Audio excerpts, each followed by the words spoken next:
Attention of me is POCO X4 GT, and today I would like to show you how you can enter one-handed mode on this device.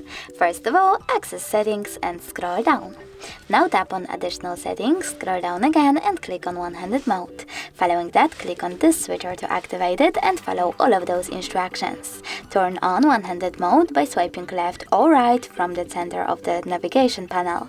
So when I do that, as you can see, one-handed mode is now on. If you wish to go back into the standard size, you need to click on this gray area over here. And if you wish to turn off one-handed mode completely, you need to access exactly the same settings. So misclick and tap on this same switcher. Thanks so much for watching. If you enjoyed this video, don't forget to leave a like, comment and definitely subscribe. Bye!